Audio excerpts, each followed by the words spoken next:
Hello, everyone. Welcome to this match in round two of the International Reparations Debate Competition for 2026. My name is Jermaine Barrett, and I have the privilege of serving as the chair adjudicator of this match. At this time, I'll invite my colleague adjudicators to introduce themselves, beginning with Dejane. Good morning, everyone. I am Dejane Fagan, and I look forward to a very spirited debate. All the best, teams. Thank you, Dejane. How about you, Jason? Good morning, everyone. I'm Jason Williams. Looking forward to hearing from everyone today and wishing both teams all the best. Thank you very much. And I believe we have a very special guest joining us rather today. I'll invite them to introduce themselves. All right, that seems not to be the case. All right. All right, good. All right. So we continue. Nevertheless, let us now get to meet our teams. So we have, but before we meet the teams, actually, we must thank our sponsors and our partners who have been instrumental in, bringing about this competition and having it be such an excellent contest for the teams across the Caribbean and in the UK. So Dejane, please remind or inform our viewing audience as to who our sponsors and partners are. Our sponsors and partners for this competition are UE, the Center for Reparation Research, UE Press, JADE, University of Hull, and our main partner, the Repair Campaign. Thank you, Dejane. All right, and we really are incredibly grateful for our partners and sponsors who fuel this competition. All right, so let us now get to meet our teams. We have two teams. Both teams are from Jamaica, actually. We have the Convent of Mercy Alpha, and they're in proposition, and they're going up against St. George's College. Let us now become acquainted with the debaters from the Convent of the Alpha Academy. Alpha, team proposition, please unmute your microphone and introduce yourselves in the order in which you'll be presenting. Good morning, everyone. My name is Noika Archer, and I am first speaker. Good morning, everyone. My name is Akila Wilson, and I am second speaker. Good morning, everyone. My name is Cyan Grizel, and I will be your third speaker for the government. Thank you very much, the Convent of Mercy Alpha Academy there. And we now go over to the opposition team to hear them introduce themselves. They are from St. George's College. St. George's College, please unmute your microphone and tell us who you are. Hi, good morning, judges. Good morning, everyone. I will be saying good morning on behalf of all of us. So we have, my name is Khalid, I serve as the opposition speaker. My name is Jamelia Brown. I am the opposition deputy prime minister. My name is Kaylee Kanai, and I am the reply opposition speaker. All right, thank you very much. And I think I gave you some erroneous information earlier on. Both teams aren't from Jamaica. Only one is, that's the Convent of Mercy Alpha, but St. George's College is our Caribbean sisters there in, I think it's Guyana, is it? Convent of, yes, you are. All right, welcome. All right. By the way, we have a St. George's College here in Jamaica as well. All right. So, Dejane, could you just inform us of the motion that we are going to be debating this morning? And by the way, St. George's College is in fact from Trinidad and Tobago. The motion for this morning's debate reads, this House would reject development aid framed as reparations. That is, this House would reject development aid framed as reparations. All right, thank you very much. Now, for viewing audience especially, I now go through quickly the rules of this match, and then we'll begin the contest. So both teams having 3 debaters. And the first speaker will speak for 7 minutes, the second speaker for 6 minutes, the third speaker speaks for 5 minutes. After the first pair of speeches, that's the Prime Minister and Leader of the Opposition's presentation, we'll enter a period of cross-examination. In this period, the opposition team first gets a chance to ask 3 questions of the proposition team, and vice versa. Each question is limited to 10 seconds. Each response limited to 45 seconds. We'll have another period of cross-examination after the second pair of speakers. That's the deputy speaker's presentation. And in this segment, the second segment of cross-examination, will allow the proposition team to ask questions first of the opposition and vice versa. After this second segment of cross-examination, we will pause the debate for 1 minute. Thereafter, we will entertain the reply speeches from the opposition team first, followed by that from the proposition. All right. So our debaters are very much aware of the rules. And of course, they're also mindful of the fact that after the first, or rather within the first two speeches, they are what we call protected time. So after the first minute, up to the last minute, they'll be given the opportunity to answer questions, points of information, we call them, but not before the first minute, or not up to the first minute, and of course not after the last minute. All right. Okay. I'm going to ask Jason, if you could just take on the role of being our timekeeper officially for this match. That would be just awesome. Remember, 7 minutes for the first speech on each team, 6 minutes thereafter, and then 5 to conclude the team's case. All right. Of course, each debater has a 15 seconds grace period. And finally, ladies and gentlemen, only the first two speakers are allowed to accept points of information. No points of information are allowed in the reply speaker's presentation. All right, good. So with that out of the way, let us get this match started. At this time, I call upon the Honorable Prime Minister, who hails from the Convent of Mercy Alpha a team in Jamaica. Let us have the Prime Minister open the debate. Hear, hear. Esteemed judges and adjudicators, the Caribbean remembers its history. We remember the ships, we remember the plantations, we remember the chains. But today, we are not debating the past. We are debating the future. And the question before this House is this: will Caribbean nations rise stronger through sovereign development partnerships, or will they bind their economic survival to a politically charged framework labeled reparations? We, the government, choose stability over symbolism. We choose sovereignty over sentiment. We choose survival over spectacle. Development aid refers to financial assistance, concessional loans, grants, technical support, or institutional funding provided by foreign governments, multilateral institutions, or international organizations. Under this debate, development aid includes bilateral grants, concessional lending, climate resilience financing, disaster recovery funding, and technical assistance programs. It does not include private foreign investments, trade agreements, and independent structural reform initiatives. This ensures the debate remains within the realm of state-to-state or institution-to-state assistance. Framing refers to the political, legal, and diplomatic characterization of development aid as reparations, explicitly presented as compensation for historical justices like slavery or colonialism. Reparations refer to compensation, restitution, or corrective measures intended to address historical injustices through mechanisms grounded in accountability and redress. Mr. Speaker, let it be clear. We are rejecting the framing, not development aid itself. This House should note the policies that justify or rejection of development aid framed as reparations. First, Caribbean states will formally decline any development assistance explicitly framed, negotiated, or codified as reparations. This includes agreements labeled as reparations, development aid tied to acknowledgement of historical liability, and framework structured as restitution settlements. This part of the policy is narrowly tailored to the framing mechanism, ensuring topical clarity while avoiding overreach. Second, external financing agreements framed as reparations may compromise domestic authority over fiscal policy, influence economic reform sequences, dictate climate adaptation strategy, and introduce oversight derived from historical redress narratives. Development aid partnerships must preserve full sovereign policy control. Third, Caribbean states shall prioritize concessional multilateral financing, climate resilience funds, disaster risk insurance mechanisms, and debt for climate or sustainability swaps.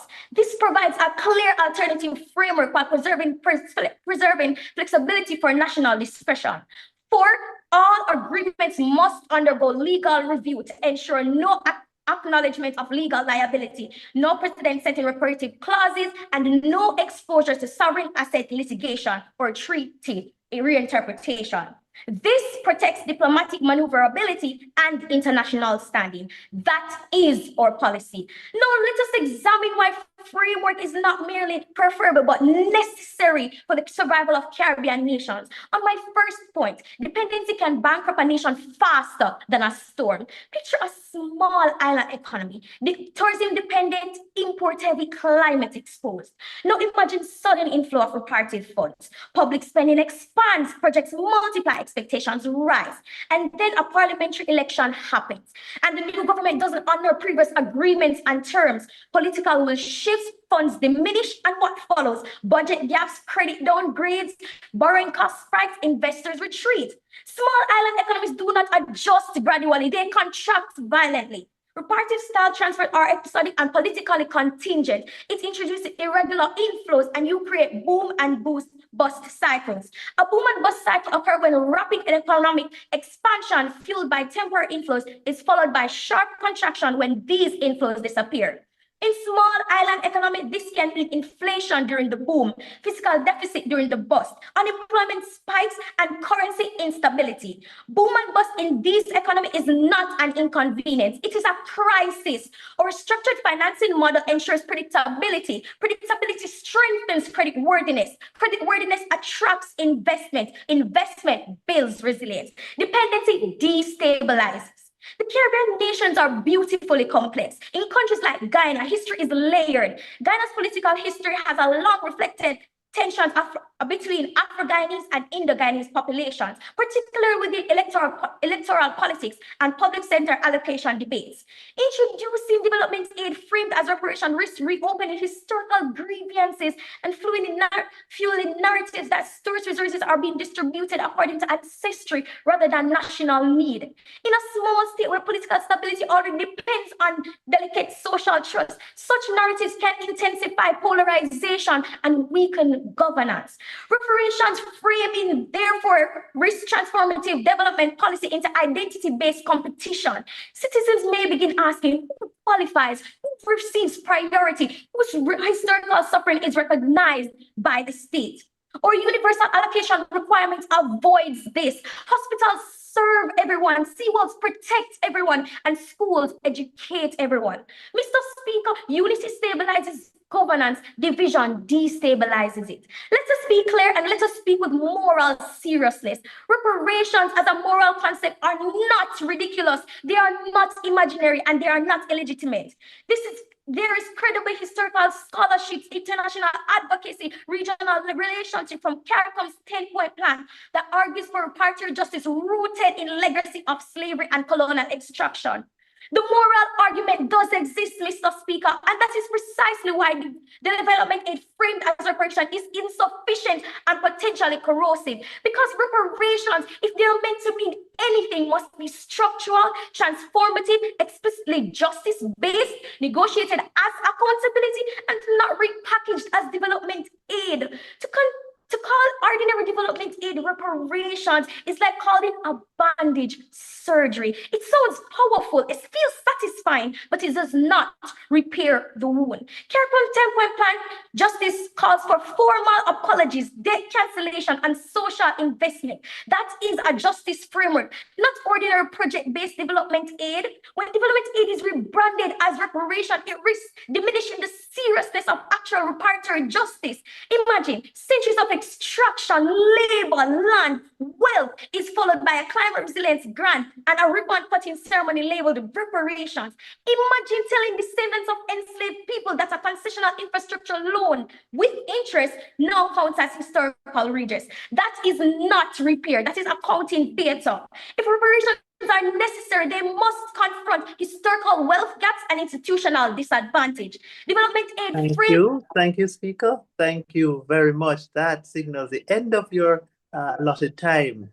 Thank you very much for opening the debate so spectacularly. All right, so we move on now to the opposition leader who hails from St. George's College out of Trinidad and Tobago. Let us make that speaker welcome. Hear, hear. Good morning, all. Honorable Speaker, let us be clear from the outset. This House is being asked to reject developmental aid simply because it is framed as reparations, that is not courage. That is not strategy. That is self-inflicted harm disguised as principle. We as the opposition do not romanticize rejection. We govern in reality. If assistance can rebuild infrastructure, strengthen climate resilience, reduce debt burdens, and fund schools and hospitals, then the responsible course of action is to accept it strategically and structure it properly. Citizens cannot eat semantics. They cannot shelter under symbolism, and they cannot build economies with rhetoric. The proposition claims accepting repertory framed aid creates governance dependency. This is misleading. The CARICOM 10-point plan provides aid as capacity building, not handouts. Structured monitored programs strengthen fiscal management, infrastructure, and public services. They reduce vulnerability, increase resilience, and make governments more capable, not reliant. Rejected aid leaves states weaker and more exposed to crises, which is the real form of dependency. At the same time, such rejection directly disregards the urgent needs of the population. Schools lie in ruins. Hospitals strain under limited resources. Communities face climate disasters with inadequate protection. This region does not have the luxury to wait for perfection. On average, Caribbean countries lose equivalent of 17% of their GDP due to storm damage in years they are hit by major events. With smaller nations like Dominica lose as much as 74% of GDP in storm years. In 2017 alone, Dominica lost the equivalent of 253% of its annual GDP when Hurricane Maria struck. Nearly 3 times more than the value the entire economy produced in a year. Tourism, the backbone of many Caribbean economies, accounts for 30% of GDP in places like Jamaica and drives jobs and foreign exchange across the region. When storms destroy hotels, airports, beaches, that revenue vanishes almost overnight.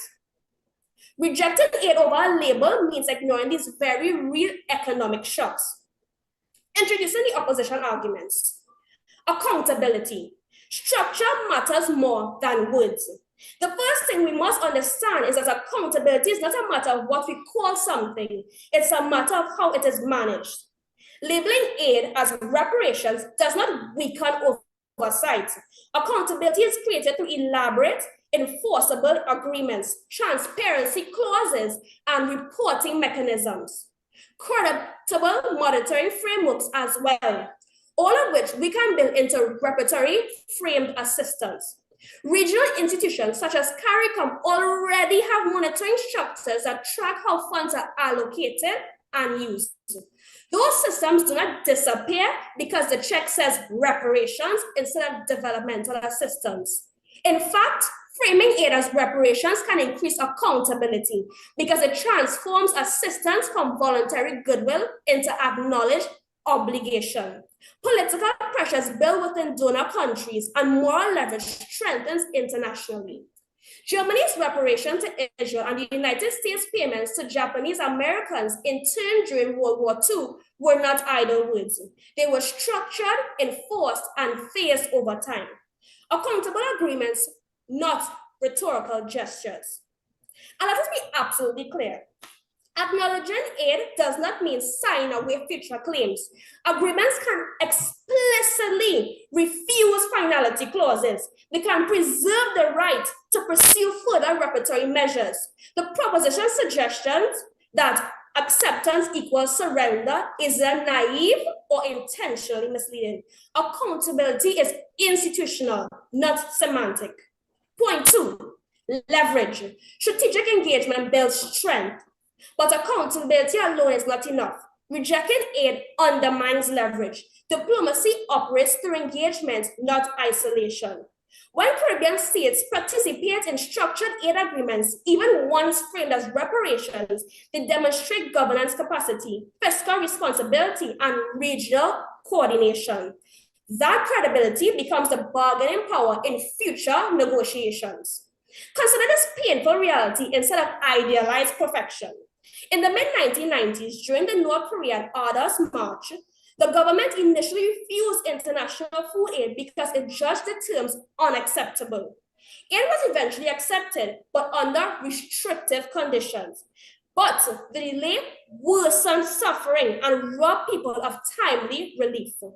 Without dramatic international backlash, the harm was borne by the population. That is what happens when negotiation stalls over semantics. The lesson for us is simple. All or nothing approaches freeze negotiations. Refusal to engage unless every demand is met is immediately collapses talks and erodes leverage. Accepting aid framed as reparations does not diminish dignity. It operationalizes it. Acknowledgement of historical justice into measurable, life-improving action today. It balances historical justice with present necessity. It allows Caribbean nations to rebuild now and continue to press for broader reparatory justice tomorrow. To reject assistance over a label is not strength. It is paralysis dressed as pride. It's a luxury we cannot afford when our citizens face real storms destroying their homes, when our economies are buffeted by climate shocks equivalent to scores of billions in GDP loss. We stand firmly and strategically in opposition to the motion. Thank you. Thank you very much, Leader of the Opposition there from St. George's College. Ladies and gentlemen, we move to the first segment of cross-examination. Again, the rules are, in this segment, the opposition goes first. They get to ask 3 questions of the proposition. Each of those questions limited to 10 seconds. Each response from the proposition limited to 45 seconds. And of course, we'll flip the arrangement, allowing the proposition thereafter to ask their 3 questions. The rules with respect to timing remain the same. All right, so we are now ready to hear those questions posed by St. George's College.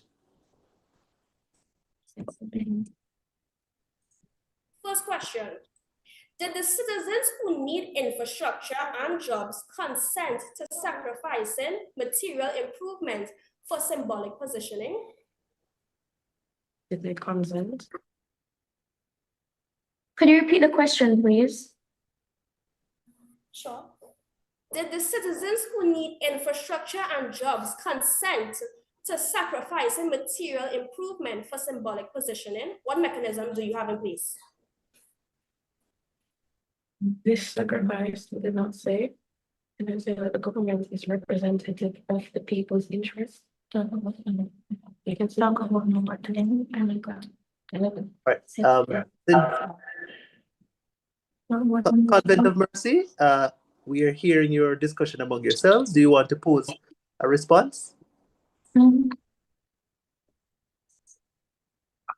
Yes, we're posing a response. Yes, the please. issue is not about the resources themselves. It is the conditioning and conditions and framing attached to them. Development aid frames as reparations risk being politically contingent on donor states and may introduce moral or diplomatic leverage over recipient governments. Thank you. I don't think I'm answering. Yeah. All right. Continue. You have a few seconds remaining.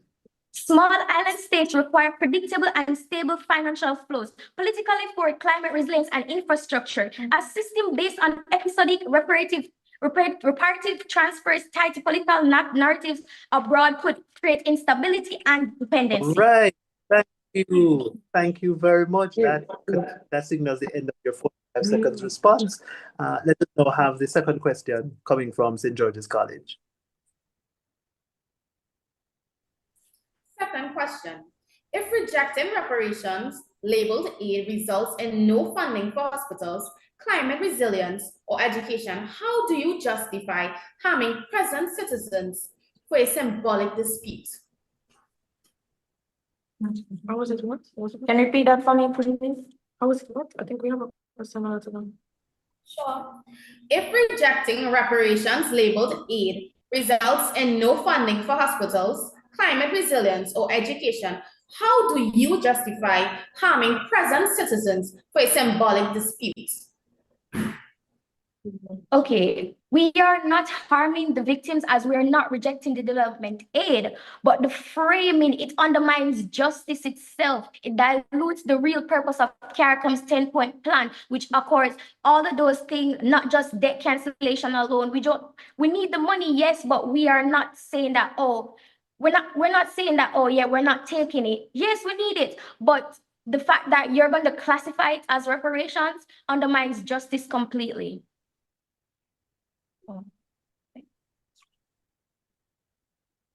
St. George's College, your third and final question. Third question is, if we reject the offer, what guarantees that a better one will come? Or are we risking ending up with nothing at all?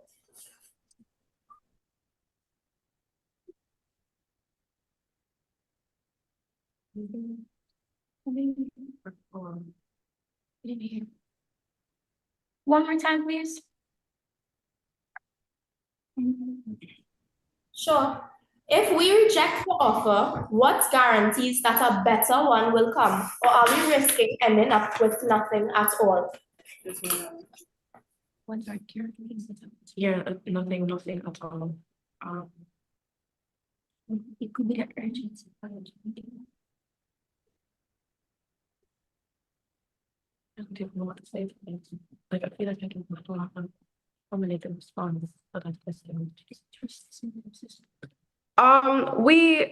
It is wrong for you to say that there is no guarantee for future opportunities to receive this kind of financial aid. In fact, accepting development aid as reparations will limit future opportunities for us to pursue reparations. Yes, it may help build the schools or pursue better education facilities, but if we accept that as reparations from earlier on, or label development aid as reparations from earlier on, we lose the right to continue pursuing reparations, which would allow us to deal with psychological harm and for the countries to proper apologize to us for what they had committed for in the past. Thank you.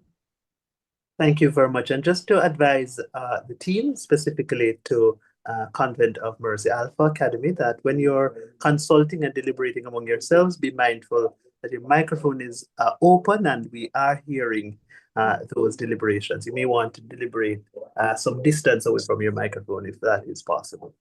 All right, thank you very much. We now invite the proposition team, the Convent of Mercy Alpha Academy, to ask their questions of the opposition team, St. George's College.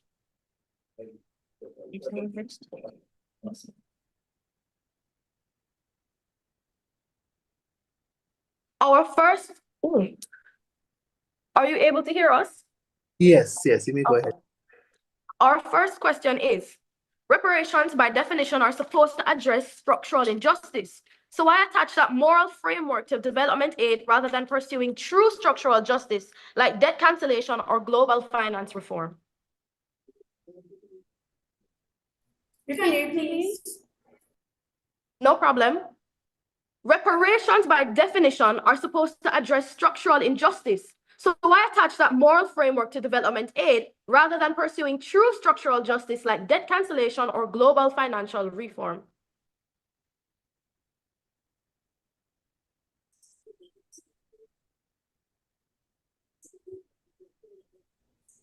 Accepting aid does not erase the responsibility of the former colonial powers.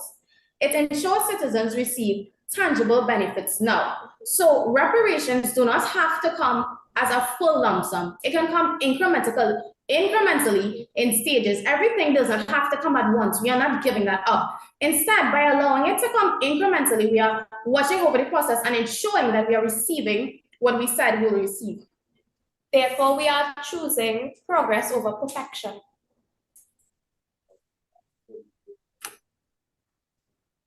Okay.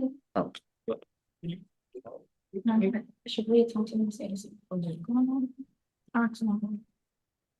Yes, you may go ahead, Alphonse. Oh, okay. Yes. The second question, many Caribbean states have multi-ethnic populations with histories of slavery, indentureship, and migration.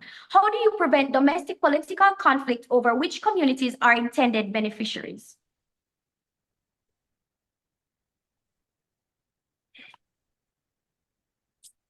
Can you repeat, please? Okay. Many Caribbean states have multi-ethnic populations with histories of slavery, indentureship, and migration. How do you prevent domestic political conflict over which communities are intended beneficiaries?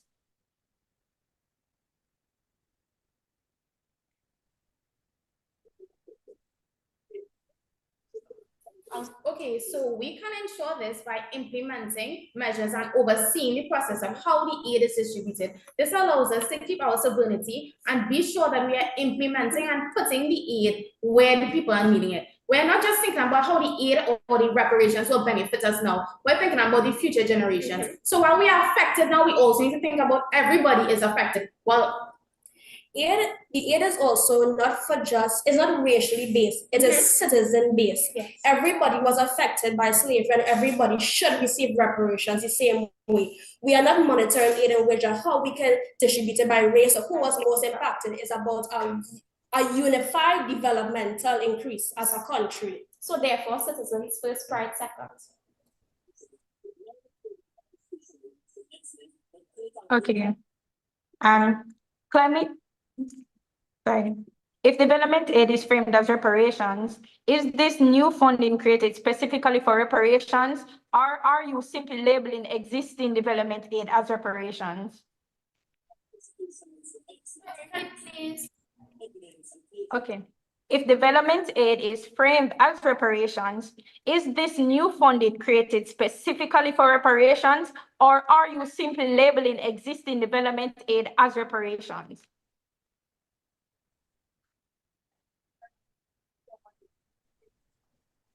Can you repeat one more time? Sorry. If development aid is framed as reparations, is this new funding created specifically for reparations, or are you simply labeling existing development aid as reparations? As a country that prioritizes the development of its citizens over the labeling itself, it comes secondary. Yes. Regardless of where the reparations goes to, we have to make sure that the citizens receive infrastructure. Regardless of where the what is being labeled as, we have to make sure that the citizens receive infrastructural development funding and just progression. So it's really, even though it's being labeled as reparations, we have to make sure as a country that we implement strategic monitoring and structural policies that allow us to make sure that it's only about progression and not about semantics. Yes. Thank you. Thank you very much for that response. That was St. George's College responding to the questions from the Convent of Mercy Alpha Academy. Ladies and gentlemen, we are joined and have been joined from the beginning of this debate by our guest judge, a very special guest judge. I'd invite them to open their microphones and to introduce themselves. And we understand that they're from a very important organization. They're the CEO of that organization. So maybe they could also tell us about that organization that they are representing. Good morning to you all. My name is Lavinia and I am the founder and CEO of the Black Curriculum. And the Black Curriculum is an organization that is addressed to confront the legacies of Eurocentrism in the curriculum. So we teach Black histories and we also train teachers so that they're confident enough to apply it across the whole curriculum, not just in history, but through music, through STEM, and also geography as well. And we've been working in Ghana recently, which is where I'm currently based, but I am of Jamaican heritage. I have lived in Barbados and I've also visited Trinidad. So I'm very, very excited to hear you all speak. Thank you very much. Thank you so very much appreciating your being here. And it's also interesting to learn about the work of your organization and the fact that you have been to several Caribbean islands and you're now in Africa. that does signal the fact that you have a deep appreciation of issues relating to reparations. Welcome. All right, so we continue our debate now with the presentation from the Deputy Prime Minister. Again, the Deputy Prime Minister is from the proposition team, and the proposition team is represented here by the Convent of Mercy Alpha Academy. Let us make welcome our Deputy Prime Minister. Hear, hear. Development aid cannot substitute for reparations because reparations are about justice, not charity. Aid is discretionary and often conditional, tied to reforms or oversight, reframing slavery and colonialism as development issues rather than moral and legal wrongs. Framing aid as reparations risks reinforcing neo-colonial dependency. The motion before this House is not whether historical injustice occurred. It is whether development aid framed as reparations strengthens Caribbean nations or traps them in new patterns of dependency. Neocolonialism operates not through direct rule, but through economic dependency, where former colonies remain structurally reliant on former powers for capital, financing, and development direction. Now considers what happens when development aid is framed as reparations. It establishes a narrative: former colonizers to moral creditor and Caribbean state to moral recipient. It suggests that development flows downward from former powers as corrective generosity rather than emerging from equal partnership. That hierarchy mirrors dependency. After independence, many Caribbean and African states entered structural adjustment programs with institutions such as the International Monetary Fund and the World Bank. These programs were framed as stabilization assistance, yet resulted in increased debt burdens, reduced social spending, and long-term dependency on external financing. Jamaica in the 1980s and 1990s illustrates how repeated International Monetary Fund engagement narrowed fiscal space and deepened debt vulnerability. The lesson is clear. If development aid framed as reparations introduces oversight, expectations, or moral leverage, Caribbean states risk re-entering asymmetric financial relationships. That is neocolonial dependency in modern form. Now imagine generations fighting for political, economic, and cultural independence, only to remain positioned as recipients of moral compensation from former powers. Neocolonial dependency does not arrive with flags and governors. It arrives with contracts and narrative framing. My first point says that sovereignty is not a sentimental luxury, but a shield. Mr. Speaker, the opposition says that rejecting aid as reparations undermines leverage, but that weakens sovereignty. Now imagine a hurricane forming in the Atlantic, a Category 5 storm. And imagine your climate adaptation budget must be first negotiated to a foreign parliament debating whether your nation has properly honored a reparative framework. That is the danger. Reparations framed as development aid carry donor-driven expectations. Once framed as restitutions, donors become moral arbiters, and moral arbiters do not simply give, they supervise.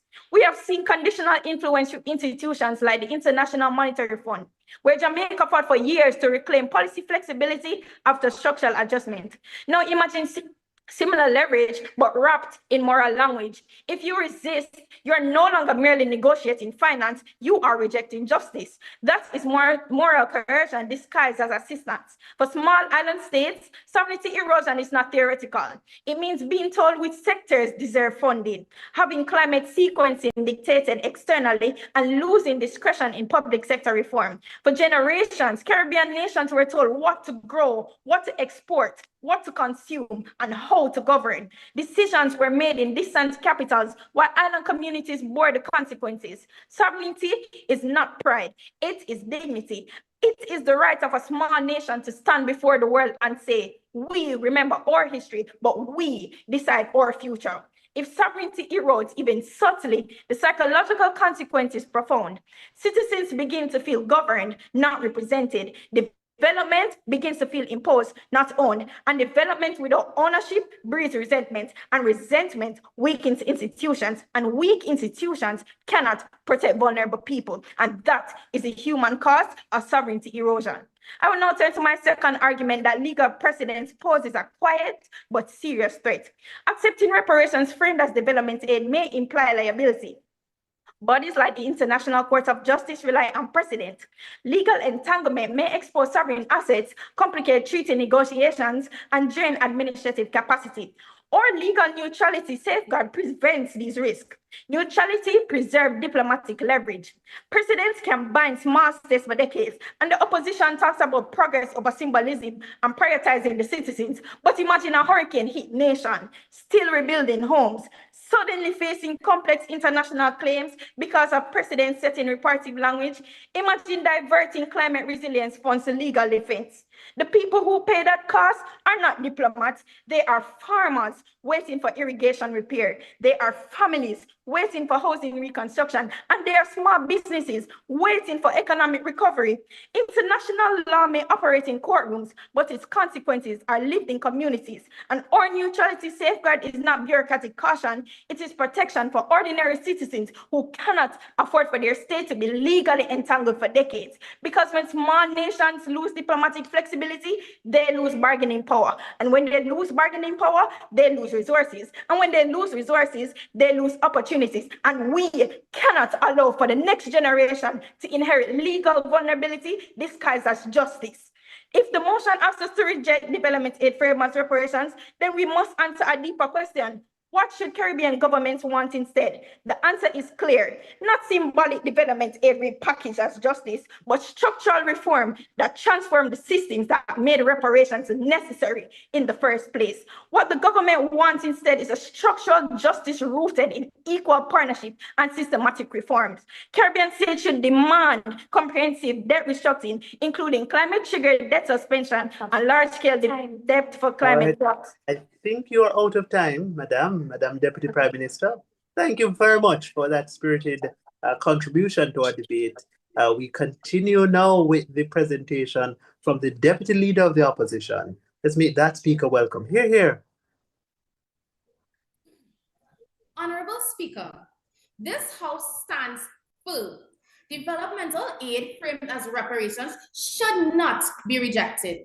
Justice cannot wait for perfect phrasing, and citizens cannot wait for semantics. Development outcomes are not dictated by framing. Trust and accountability, as well as future advocacy, are strengthened not by refusing aid, but by using every opportunity strategically. Let us consider the stakes. Caribbean citizens face immediate and tangible needs. Schools must be rebuilt after disasters. Hospitals must be funded.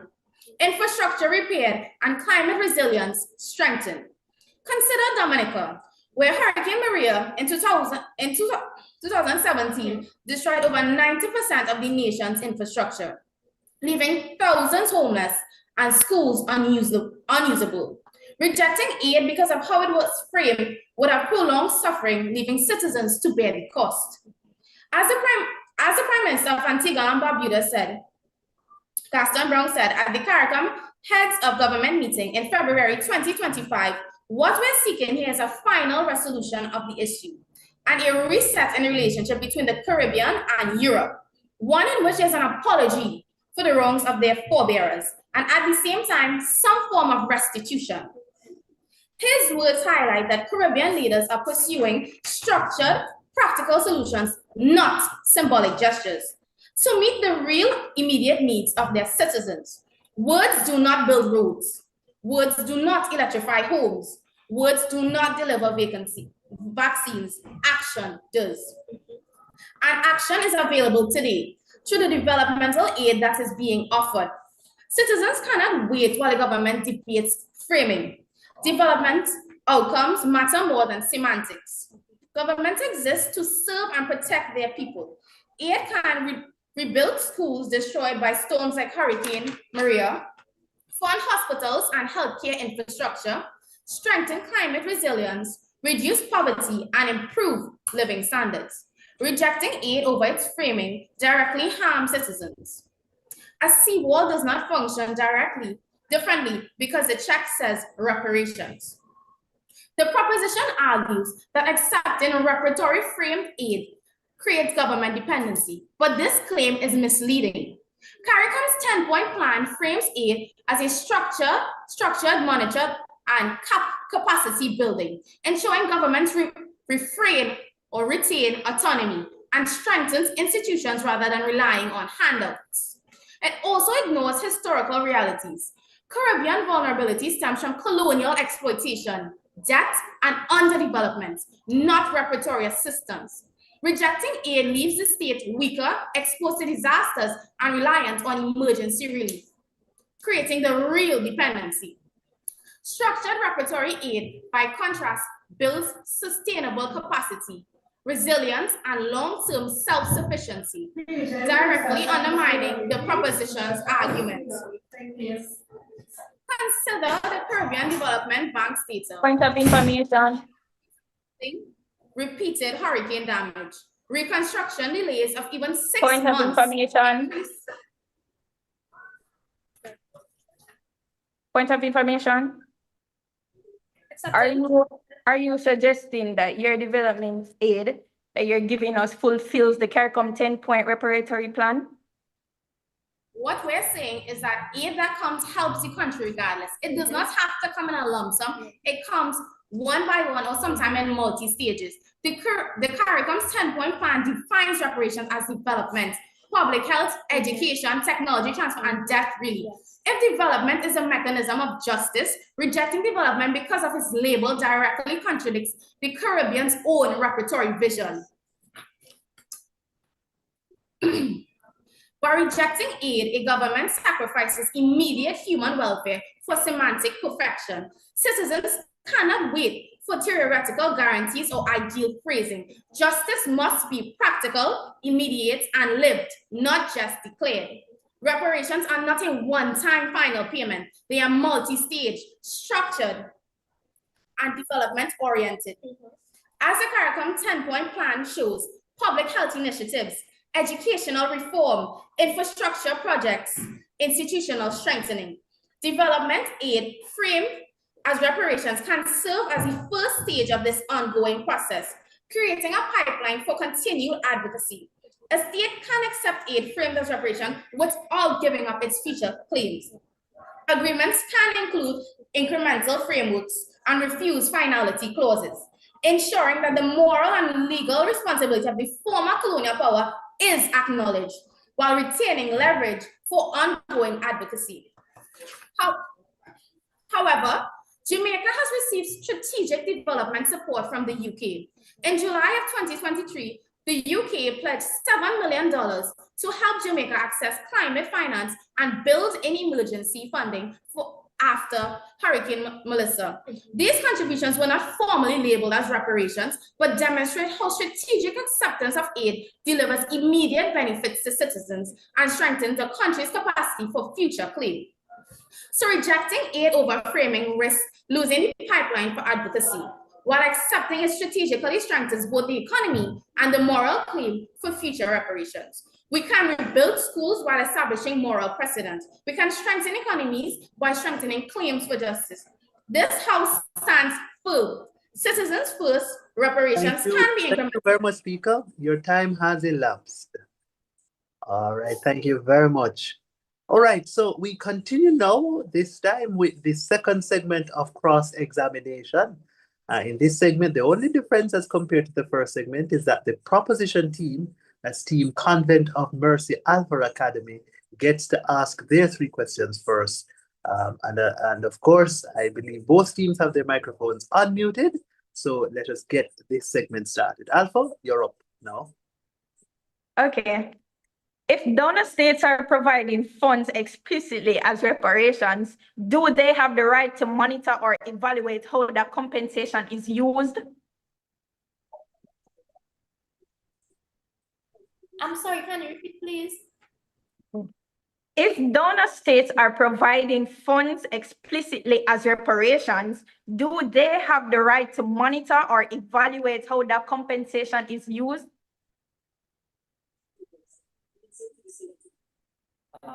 Sorry, what was the first word? If donor states are providing funds explicitly as reparations, do they have the right to monitor or evaluate how that compensation is used? Thank you. Thank you. The process of reparations isn't just you giving me something and I have no autonomy over how it is being directed or even allocated. The conversation of reparations and the allocation of that aid is a is a back and forth conversation. Both parties involved, whether the former colonial state and the former colonized countries, can have a joint discussion or a joint policy agreement to the way in which we prefer to allocate the money or the way in which they prefer to see the money allocated. So it's not about who gets the autonomy or the power to basically decide where the money goes or how the aid is being allocated. It's a joint conversation. That is why we have bodies such as CARICOM to overlook and advocate for that.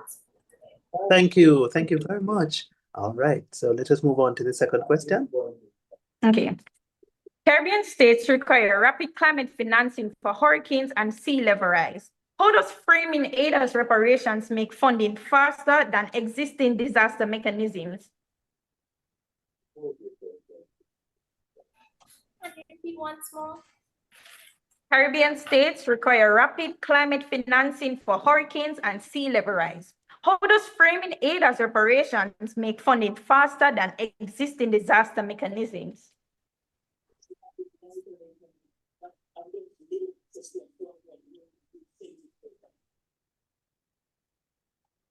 Can you repeat one more time?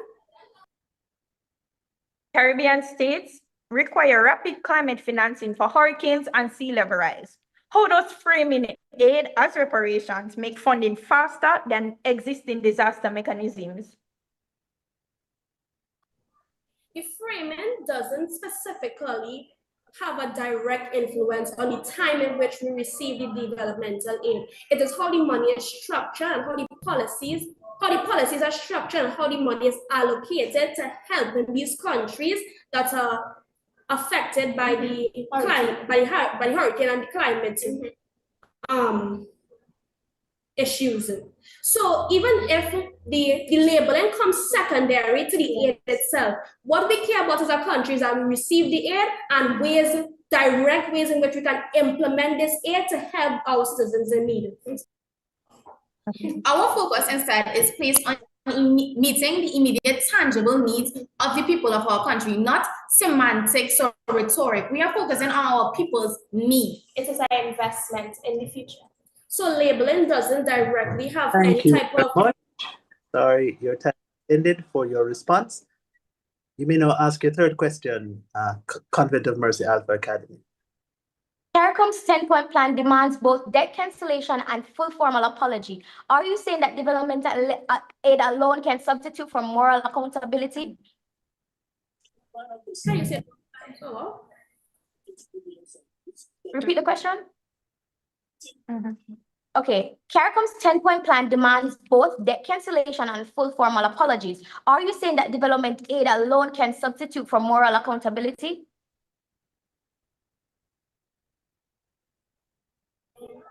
Developmental aid cannot just substitute for moral accountability.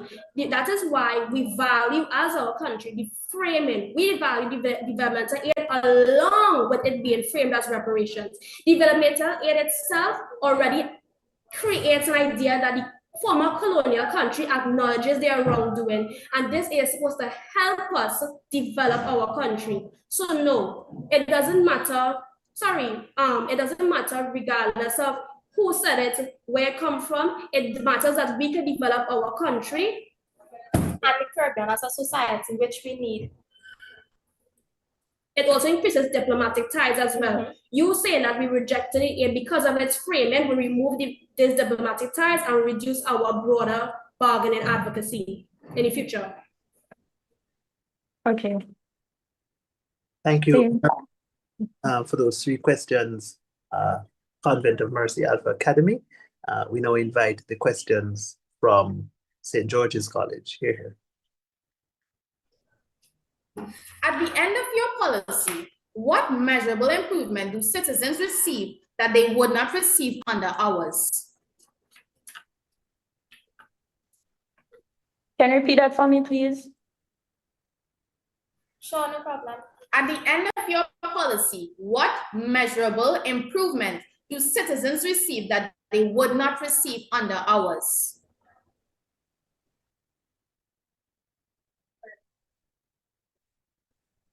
The measurable improvement that our citizens would receive is far less social unrest. Because of colonialization and slavery, our citizens have a kind of standoffish, almost closed off attitude to the global North countries. By rejecting development aid as reparations, we are now able to continue pursuing our full rights within our rights due to legal basis, which does include an apology and psychological treatment. Your argument of accepting development aid framed as reparations does not account for the psychological treatment they will receive, nor the apology that they should receive, and therefore there will still be political and social unrest inside of the country. Thank you. Second question, if reparations are a moral obligation, why reject when a state finally acknowledges wrongdoing and offers payment?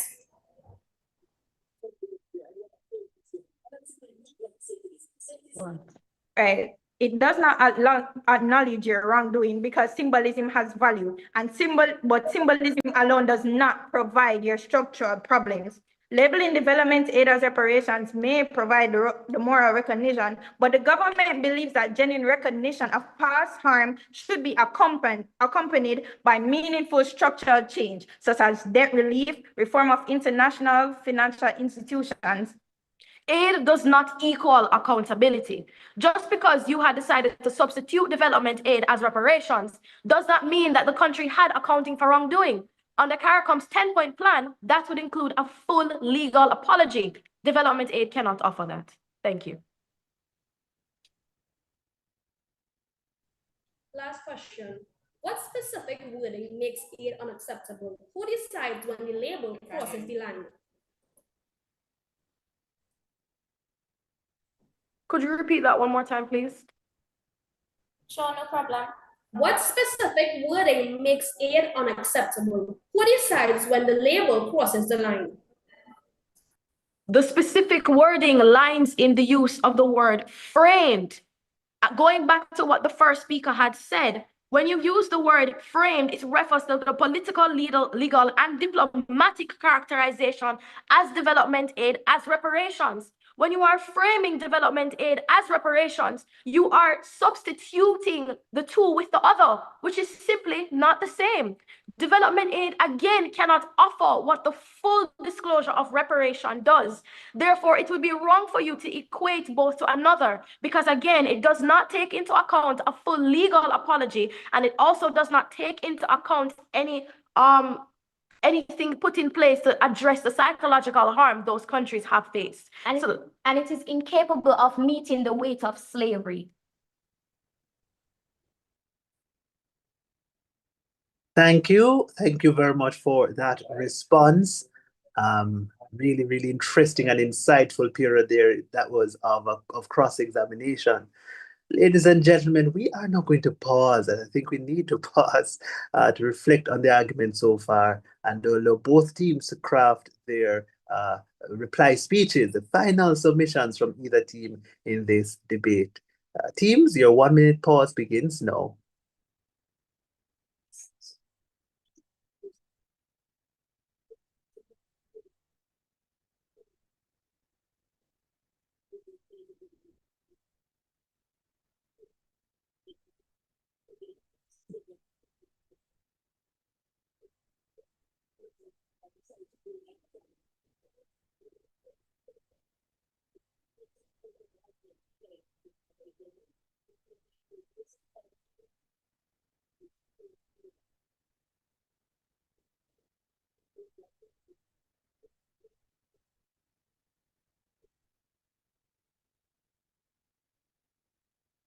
All right, thank you very much. That concludes the second period of cross-examination and what I'm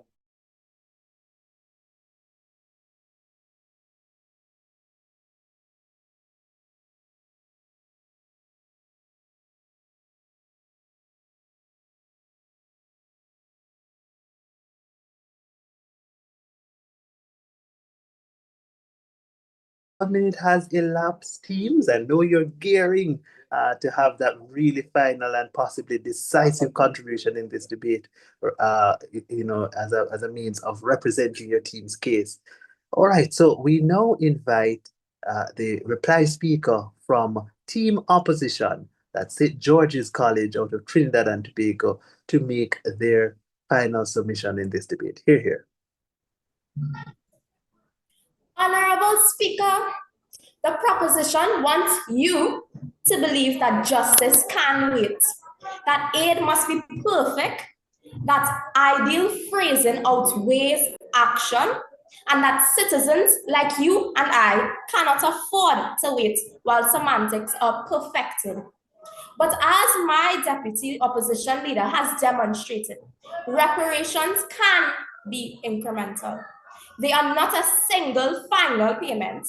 Structured multi-stage aid, like the CARICOM 10-point plan, Haiti's historical negotiations, Jamaica's UK climate support in 2023, and Barbados's resilience projects strengthens both economies and moral claims. Accepting aid today does not close future claims. It creates a pipeline for ongoing advocacy.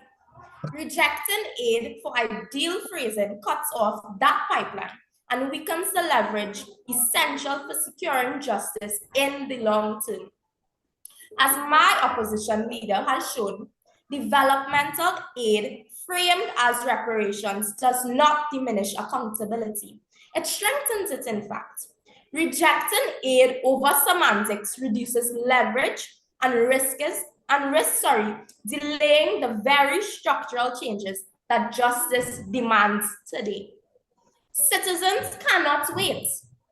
Action delivered through available aid restores dignity, provides relief, and builds capacity for future reparatory claims. Consider Dominica after Hurricane Maria in 2017. Over 90% of infrastructure destroyed, thousands left homeless, and schools unusable. Waiting for a perfect deal would have prolonged their suffering. Citizens must come first. Every delayed day is compounded by suffering. The proposition may argue that aid must meet the idea of perfection, or that symbolic acknowledgement must precede action. This is fundamentally wrong. Justice is not poetry, justice is delivery. Aid begins structural reform. Aid empowers citizens today. Aid preserves leverage for tomorrow. Every day spent waiting for perfection is another day Caribbean citizens like you and I bear historical burdens. Do we not feel it as Caribbean people? The proposition asks you to delay. We ask you to act. For these reasons, this House must stand with the opposition. Justice delivered today, not postponed by idealism, is the only path forward. Thank you. Thank you very much. That was the reply speaker from the opposition team, Team St. George's College. Ladies and gentlemen, let us now welcome to conclude our debate the third and final speaker, the reply speaker from the Convent of Mercy Alpha Academy. Hear, hear. Mr. Speaker, this debate has never been about denying history.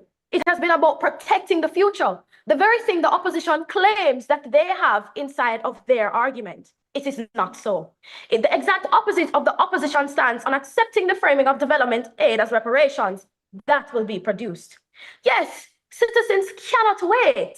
They cannot wait for development aid, not the framing of development aid as reparations. That comes with legal consequences. Mr. Speaker, the opposition says aid framed as reparations, it's practical because it delivers immediate resources and leads to justice. But the immediate resources tied to donor discretions are never secure. They rise and collapse in boom and bust cycles. They can be withdrawn and are conditional. This will bankrupt small economies. As they are not legally binding, if the electoral body of the donor countries changes, do you think that the development aid is still guaranteed?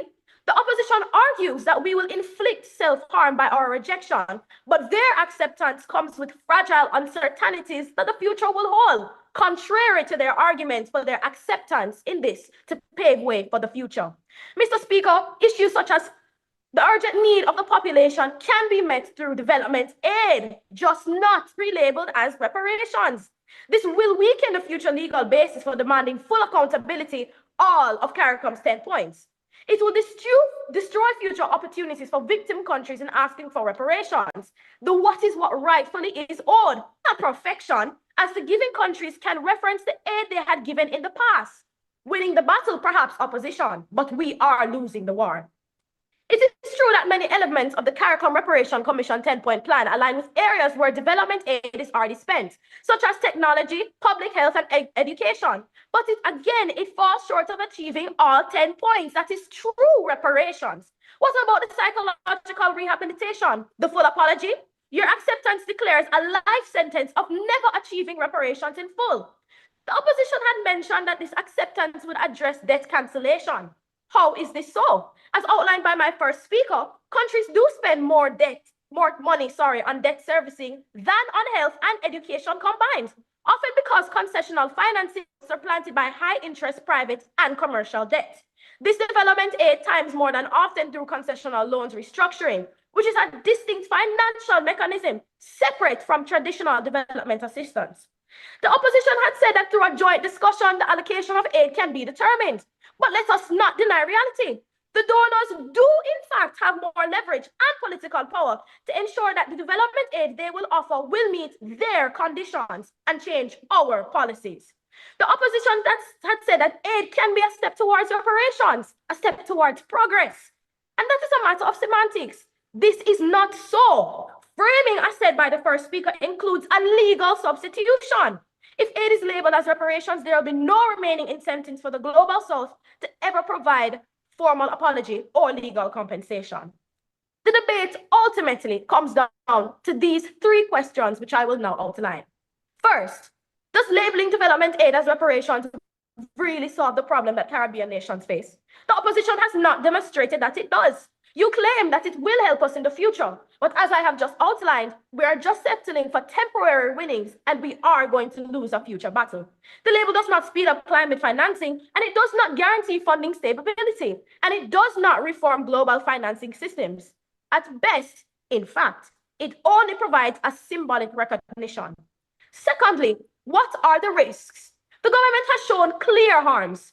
Reparations framing risk reinforcing neocolonial dependency, politicizing development funding, and creating domestic social tensions in multi-ethnic Caribbean societies. Small island states cannot afford unstable politically conditional development flows. The government offers structural solutions. So what should the Caribbean nations pursue instead? They should pursue instead debt restructuring, vulnerability-based concessional financing, climate funding, and institutional reforms. These do symbolism. The government does this. For nations facing climate vulnerables are not enough. Your development aid being framed as reparations is not enough. What the Caribbean needs is transformation. That's your terminology. It is important. For these reasons, this House must reject development aid framed as reparations. Thank you. Thank you so very much. Brilliant debate this has been. We, the adjudicators, have a bit to go and ponder about. And so we'll do that now as we leave to enter another breakout room to really weigh the arguments and come to a determination as to the team that advances to the next round of this competition. For now, we leave you and we wish you well as you relax and calm down from this exciting exchange of ideas. All right, we'll be back with you shortly.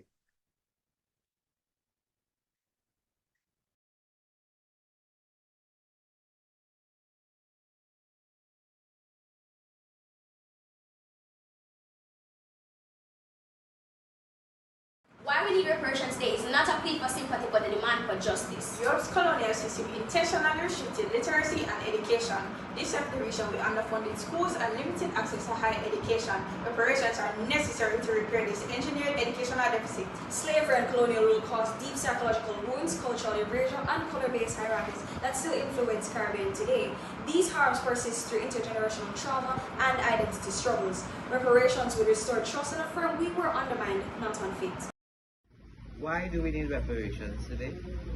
I believe that reparations should occur to compensate the people of the Caribbean for the economic injustice that they have suffered at the hands of European benefactors who, even in contemporary times, amassed the most wealth and power due to the exploitation of the Caribbean's labor, resources, and people.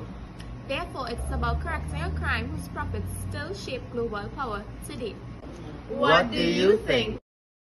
The Center for Reparation Research is thrilled to launch this international reparation debate competition. This international reparation debate competition that we launched today for secondary schools is one of our most important projects.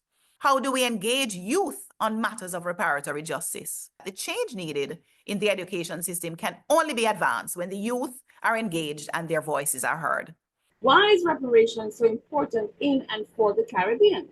Because time comes for justice for our ancestors. Time comes for the Caribbean to insist on the right to development, to be compensated for the violence against our ancestors. So outreach to the young people who have joined this movement is critical. There is no mass movement that isn't a youth movement. And we certainly want reparations to be a mass movement. So it's really exciting, though, to have a regional / international debating competition. And I'm looking forward to your participation as you construct your arguments for and against, remembering that the 10-point plan for reparatory justice is our guiding framework for the areas in which we are demanding compensation, because we certainly want to impact the public opinion and awareness in Europe. So it's fantastic to have the United Kingdom participating as well. So why is it important for youth to be involved in the reparation movement? Being involved in the reparations movement is critical to youth if one is to know their history so that they can understand why their societies are functioning as they are today. The future of the countries we live in are dependent on the current situation that exists today in our countries. And these current conditions were created by the past, including indigenous genocide, African enslavement, indentureship, and colonization. Being involved in reparations is about seeking justice, seeking a way to reduce inequalities in our own countries and then in the broader world. It's about seeking a more peaceful and balanced world, where global problems are solved in partnerships, not in isolation. I believe the sponsors are hoping this competition will allow our youth to gain knowledge about the past so that as young people, you'll be able to make better decisions in the future and make our countries better places. We know that we need to understand stories about people that look like us. So the fact that so many of you young people have registered was so encouraged by your enthusiasm and your passion for wanting to enter this debate. It is so important. It's just at the core of who we are, that we need to understand where we come from, understand our true history. And having a debate competition on this particular topic is such an important milestone, to have a real conversation about repair. And the fact that our young people were so articulate with their presentations, and to ensure that we keep educating our young people, because you are the future of us and are the Caribbean's a sustainable future. So congratulations, everybody. We are looking forward to the debate. Encourage everyone to join the debate. Thank you so much, all. Education about the history of the oppression of a people can either be a tool for liberation or a tool for reinforcing trauma. What allows for education to be one or the other is not the topics taught, but how they are delivered. Therefore, we, the proposition, would like to firmly state that teaching the history of the transatlantic trafficking of enslaved Africans, or TTEA for short, does significantly more harm than good, not because of the topic, but because of the current pedagogical approach taken. Your average high schooler learns about the transatlantic trafficking in enslaved Africans through a rigid, standardized curriculum. They are taught by a teacher who is expected to simply deliver information, often in a lecture format, and test students on their ability to memorize facts, years, and names. In this setting, students are not invited to engage critically with the material, ask difficult questions, or relate the content to their own lived experiences. Instead, they passively receive a version of history unable to truly process its relevance, impact, or emotional weight. Where is the opportunity to understand how this horror shaped the blood in our veins and the names we carry? There is none. Students memorize facts and regurgitate them on paper. But inside, the lesson lingers, that the history of the African diaspora is one of subjugation, and that their place in the world is to suffer and survive, not to lead, not to thrive. This is exactly what Paulo Freire, in his work The Pedagogy of the Oppressed, described as the banking method of education, where students are treated as empty accounts to be filled by the teacher. Freire believed this model was fundamentally oppressive because it prevents learners from becoming active participants in their own liberation. It discourages dialogue, reflection, and consciousness raising. This is what he calls conscientization. The teaching of the transatlantic trafficking in enslaved Africans today in many classrooms still follows this harmful pattern. When this topic is taught in a banking method that assumes dichotomy between human beings and the world they live in, Freire says an individual is a spectator rather than a recreator. This kind of teaching doesn't empower, it conditions students to fit into a world shaped by oppression rather than resist it. And that is why we say it does more harm than good, because it teaches history in a way that keeps students passive, not engaged. We learn about Oladoye Ekiano, we learn his name, we learn that he experienced this and he wrote an account, but do we open the book and study it and analyze it and discuss it with our teachers the way that Israeli schools discuss Elie Wiesel's Night of the Holocaust?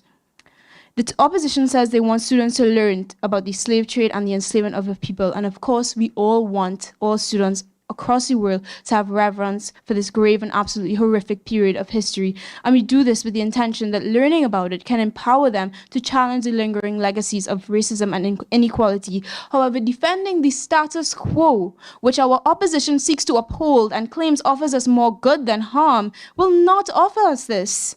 This is not remembrance. This is not reverence. And when you trace the system back to its roots, you realize that this is not our system at all. Accepted. The fact that students today are not listening about the brutality, but also about the resistance, the rich civilizations before slavery, and the ongoing legacies, creating empowerment more than harm. Right. Our issue is not with these topics being taught, but it is the way that they are taught and the way that they are emphasized with regards to all of the other things that are occurring within African history. To continue, our education system was inherited from Britain, a colonial power that had no interest in nurturing Caribbean identity or liberation. And what good can we expect from teaching this topic when we are continuing to do so in England's pedagogical approach? Even worse, as you mentioned, African history is taught in the Americas and Europe as though it began with slavery. From primary school, students are introduced to African people not through the glory of their kingdoms, their intellectual traditions, or their achievements, but through their chains.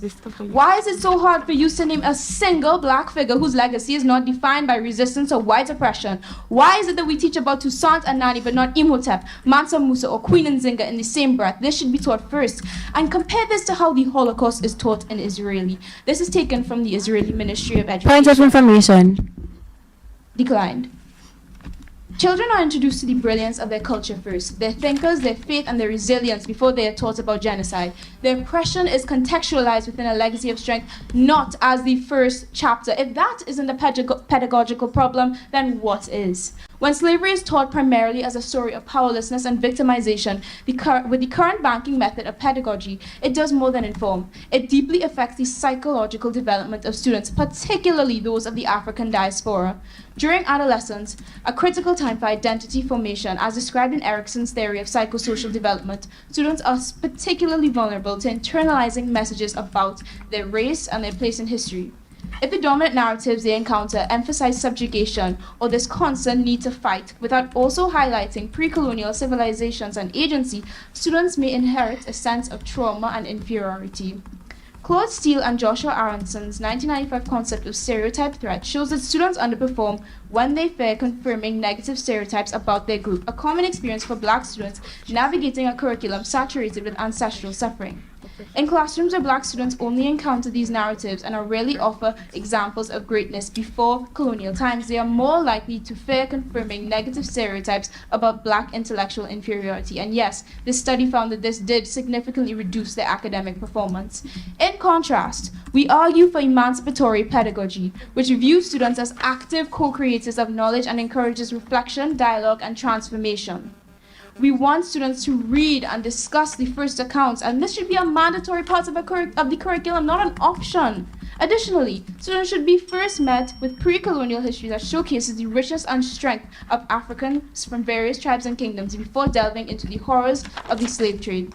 Through student-centered dialogic approaches, this topic becomes not a detached narrative of victimhood, but a pathway to critical consciousness where students develop an internal locus of control, a sense of pride, and the tools to challenge injustice. When classrooms prioritize empathy, voice, and critical inquiry over memorization, the teaching of the TTEA can become what Freire calls a practice of freedom, not oppression. We are fully justified in arguing that teaching the history of the TTEA causes more harm than good on the basis of the heavily flawed pedagogy. In parliamentary debate, motions like this are evaluated based on the status quo, meaning how things are actually occurring now. As such, the opposition cannot shift the debate by suggesting that in some ideal future it could be taught differently or argue on the basis of the principle. We are debating the present, and the burden is to defend the way that it is taught now. Thank you. All protocols observed, the opposition remains resolute against the motion. This House believes that the teaching of the trafficking of enslaved Africans causes more harm than good. We in the opposition agree that there are flaws in the method, but we argue that even in its current form, teaching this history does far more good than harm. We accept the definitions posited by the opposition with the exception of the word harm. Harm caused by the teaching of the trafficking of enslaved Africans in this case is more like temporary discomfort that fosters long-term justice awareness and healing. The proposition burden is to prove that the act of teaching this history is inherently harmful, even when taught well, and that these harms are so deep and widespread that they outweigh all educational and social benefits. We must prove that the current approach generates more harm than good, and 2, the harm is not inherent to the method but as a result of poor implementation, and 3, that the teaching of enslaved Africans creates civic awareness, empathy, prevention of recurrence, and general social progress. The status quo, the history of the transatlantic trafficking in enslaved Africans is already being taught, but with growing care and impact. Students today are learning not just about the brutality, but also the resistance, the rich civilizations before slavery, and the ongoing legacies of inequality. Yes, some schools get it wrong. Reform is being done for more inclusive, trauma-informed, and empowering education, making it the norm. Mr. Speaker, we are not for the current way of teaching this history. The motion didn't state the current way. We are for the best way of teaching this history. Allow me to rebut. And this best way is trauma-informed teaching.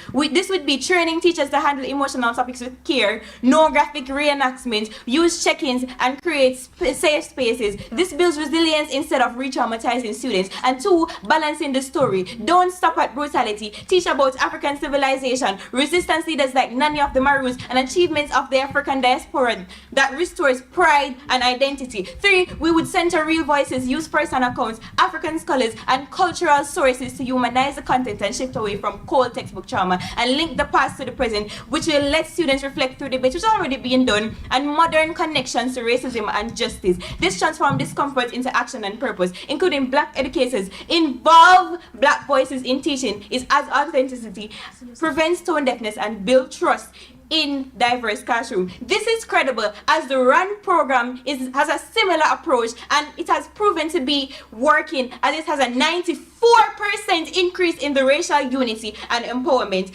Allow me to rebut the misconceptions provided by the government. The government stated that teaching of trafficking of enslaved African causes discomfort and psychological harm. But let me say that discomfort is not harm, Mr. Speaker. And the 2019 UNESCO states that students taught slavery alongside resistance have greater empathy and understanding of justice. And secondly, discomfort is necessary for growth and historical reckoning, just like the Holocaust education or genocide studies. They also stated that the current method does not include the history before slavery. But Mr. Speaker, let me say that this is a big misconception. Most syllabi incorporates the history of the Africans before they were colonized. We don't learn about slavery before we learn about Mansa Musa. We don't learn about slavery before we learn about Songhai Empire. It is in the rationale also Point of information that the teachers should use discussions to actually engage the students. In today's debate, I will bring two substantive. One, the current methods build civic awareness, empathy, and critical thinking. And two, discomfort from learning is not the same as harm. It leads to empowerment. My second speaker will discuss justice and the prevention of repetition in the injustice, while my third speaker will prove why we remain supreme. Our first substantive is the harm lies in the method, not the content. My first warrant is balanced teaching that includes stories of resistance and survival, reduces emotional harm and builds empathy. When we emphasize both suffering and human dignity in the trafficking of enslaved Africans by teaching resistance, African agency, and survival, we shift from trauma to empowerment. It does more harm than good because it builds pride, resilience, and understanding. For example, the Holocaust education isn't taught by showing only images of death camps. They come with stories of resistance, survival, and moral courage. It fosters pride, empathy, and moral courage instead of guilt or division. That's why balanced, trauma-informed teaching benefits are supreme. My second warrant is effective, safe teaching already exists and work. We're seeing programs like Facing History and Ourselves offer concrete evidence that teaching hard history can be both emotionally and safe, intellectually enriching. According to a 2021 RAND Corporation study, students in these programs which is a reform program by the way, show that 94% increase in civic agency, meaning they felt more empowered to take social action and reported deeper empathy, stronger historical understanding, and more open-minded attitude. And the fact that we're seeing this in real classroom, Mr. Speaker, proves that harm is not inherent to the topic. It's about how we design the curriculum and support teachers, and we are currently doing this now through reform. If we have models that work, and we do, then the moral burden shifts to improving delivery, not erasing the content. What my third warrant is suppressing this history causes more harm than good. Mr. Speaker, be aware that we're not talking just about the current history. We're talking about the teaching of the history overall, because that's what the mood says. In environments where slavery is ignored or downplayed, misinformation spreads like wildfire. Students grow up believing that slavery was minor, that racism is just a mere relic of the past, or that systemic inequality is simply an overreaction. This ignorance sustains real-world harm, and contrary to this, we're seeing that countries like Germany, who have faced their history head-on with regards to the Holocaust, show lower levels of historical denialism and far-right extremism than those that whitewash. The impact, it promotes social equity and activism, because when students learn this history accurately and empathetically, they become more socially aware, engaged, and ready to challenge injustice. And two, it empowers empathetic, informed citizens who are empowered to fight modern injustice. And three, it protects future generations from repeating injustice itself.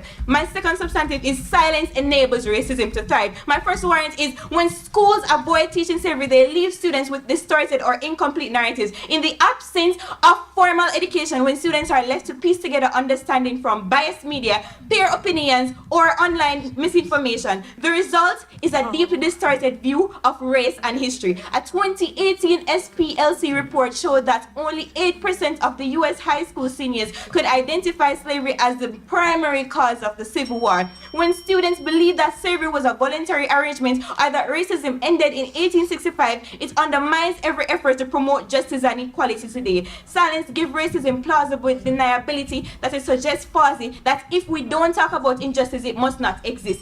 The impact, it ensures future generations. And with that,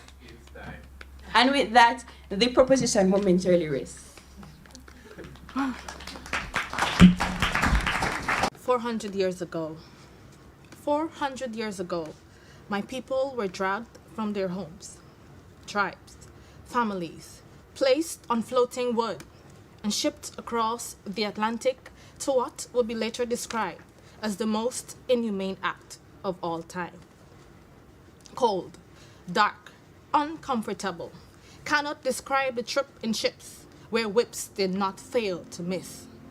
Injustice, rape and disgrace, blood rains, brute, force, ignorance, hate in their veins. Sweat and tears, labor revealed, produce from king fields only for the esteemed. 400 years of eroding one's pride, culture, heritage, value. 400 years of the iron chain, stringing up, leaving bare. Oh, but they never cared. Why fight when you would be met with sharp blades? So don't you dare cry out in fear. Why not plan escape with the plaiting of one's hair? Oh, the drums, listen, dance, communicate. For tonight we fight a battle not even death could spare. Blue eyes, white skin, master said that's beauty within. But guess what? Black, brown, gold, royalty, reparations we are owed. Them say hassa, but we say cassava. That's where we get the strength from to beat and conquer. For tonight we're returning to Ghana.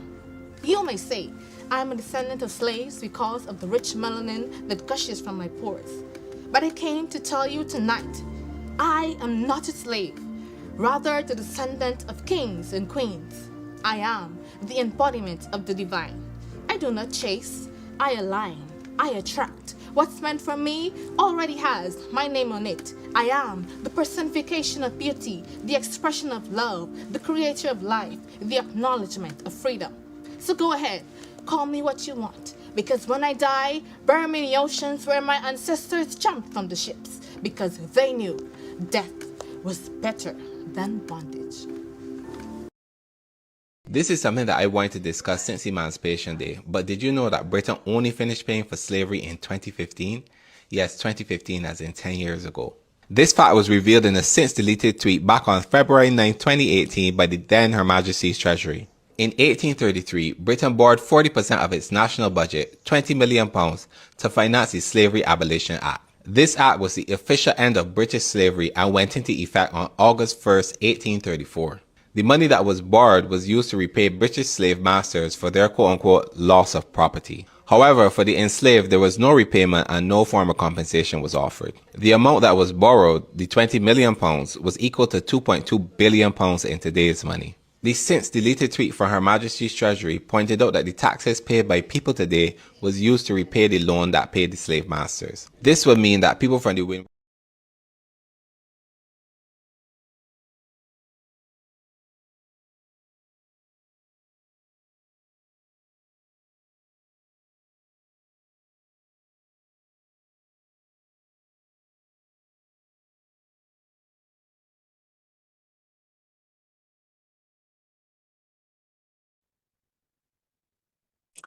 Hi everyone, welcome back. It is now time for the results of the exciting match that just unfolded between Convent of Mercy Alpha Academy out of Jamaica, who stood in proposition, and they went up against the St. George's College out of Trinidad and Tobago.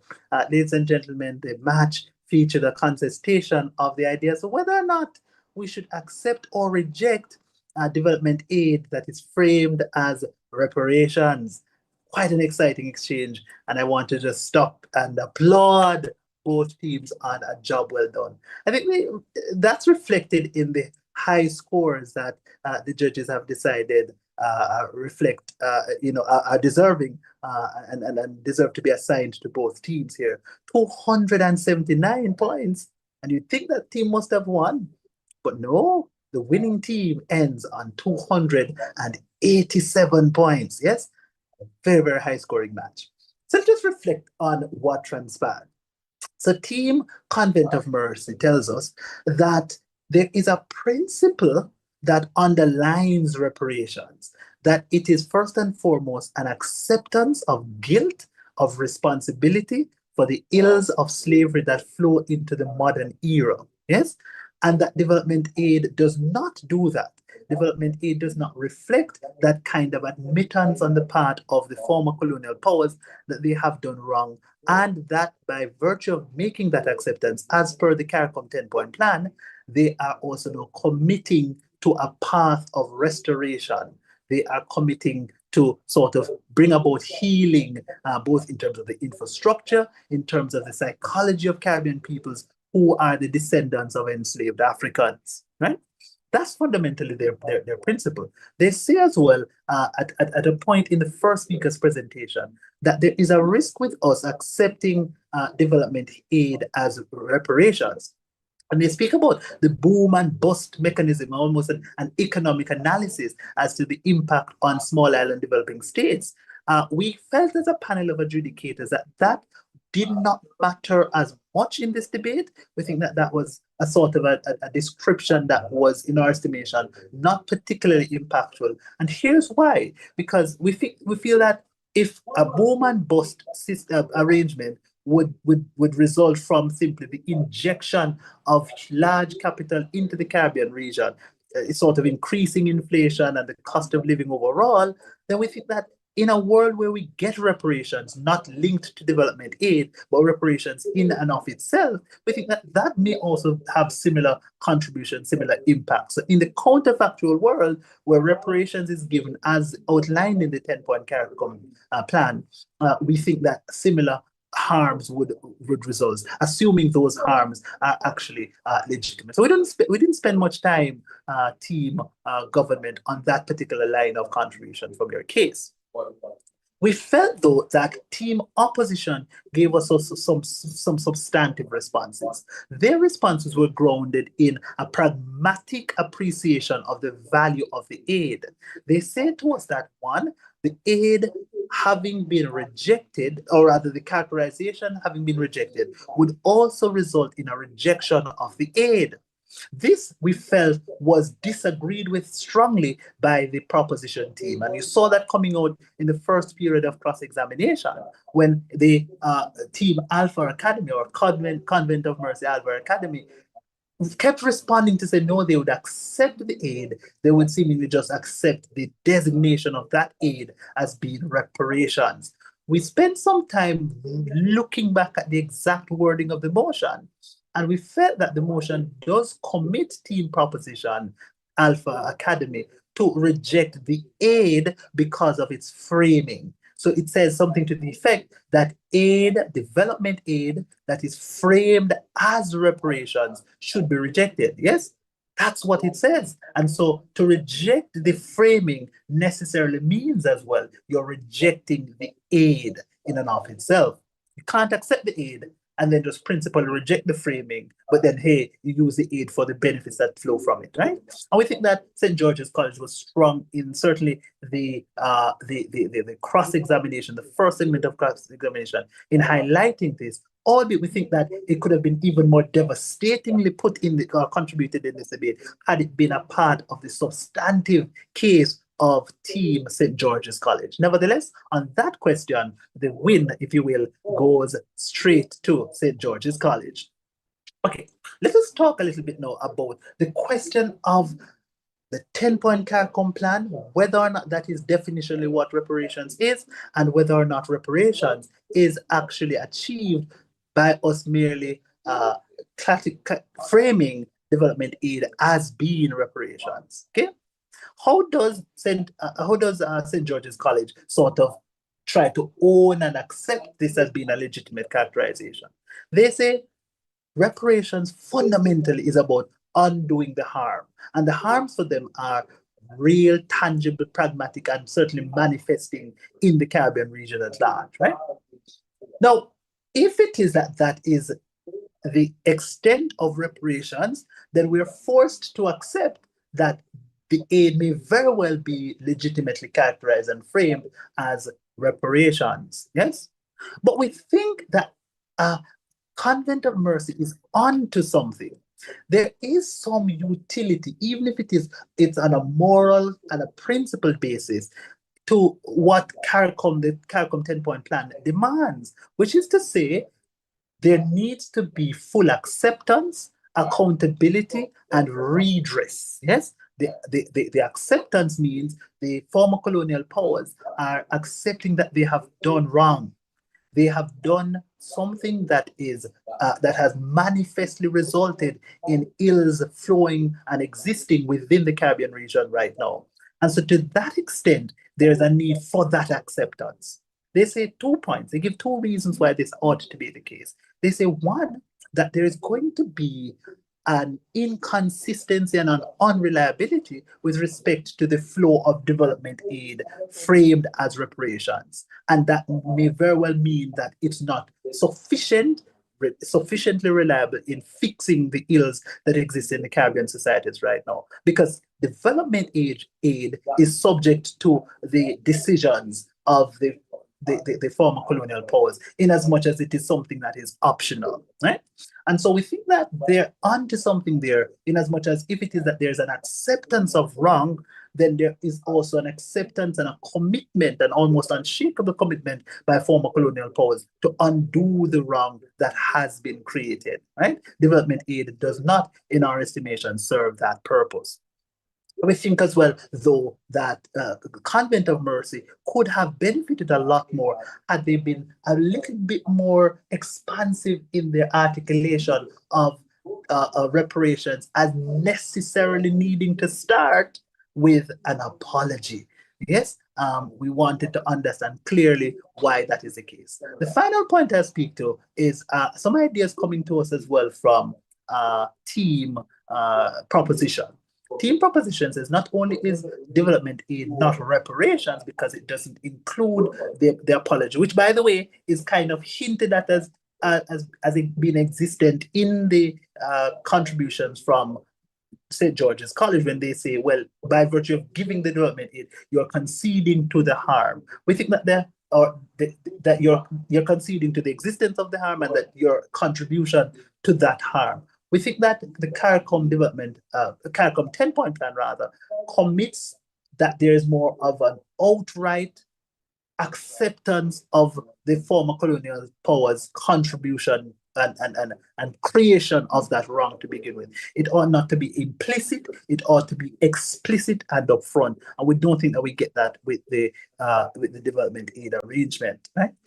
Now, final thing I'll comment on is, does development aid also extend to undoing some of the wrongs having to do with the psychology and the psychological harms that are manifested within Caribbean societies? No. The concern was raised by the Convent of Mercy that that is not the case.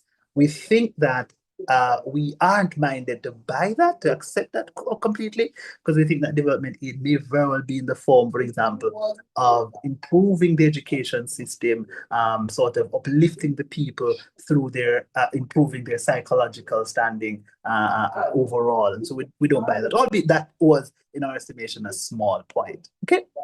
So those were, broadly speaking, the substantive points of assessment by the panel of adjudicators. We think that, again, that both teams did very, very well. Commendations are due to both teams, and it is worth pointing out that potentially both teams, having scored so high, will advance to the next round of this competition, because I believe we have wild cards. So fret not, even if it is that you play second. Okay. Okay, now for the announcement of the winning team in this match, that winning team is Team Proposition Convent of Mercy Alpha Academy. Congratulations, Team Alpha. And please unmute your microphones and let us hear those exciting sort of responses that you may have, both teams. Of course, commendations also are in order to Team St. George's College, Team Opposition. All right, so at this time, I'll pause. Before I announce the best debater, I'll pause to have you exchange kind words with each other. Beginning with St. George's College. It was a pleasure debating and interacting with you all, and thank you, judges.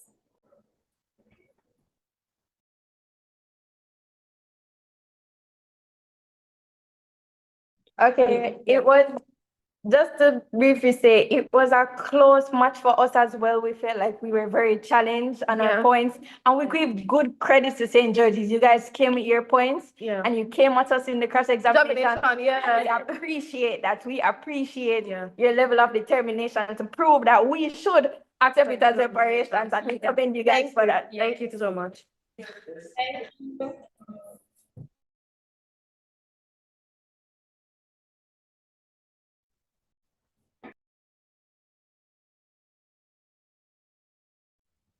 Sir, you're muted.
Okay, sure.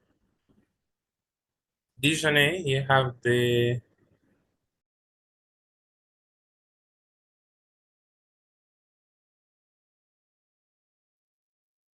Good morning again. Yes, I do. The best speaker comes to us from the Convent of Mercy Alpha Academy, and she is the first speaker. And special commendations to the third speaker as well from Convent of Mercy Alpha Academy. Thanks so much for that, Dijonay. So with that, that's the end of the match today. Congratulations again to Convent of Mercy Academy and a very excellent match St. George's College. And so with that, thank you so much everyone for your participation and for listening in.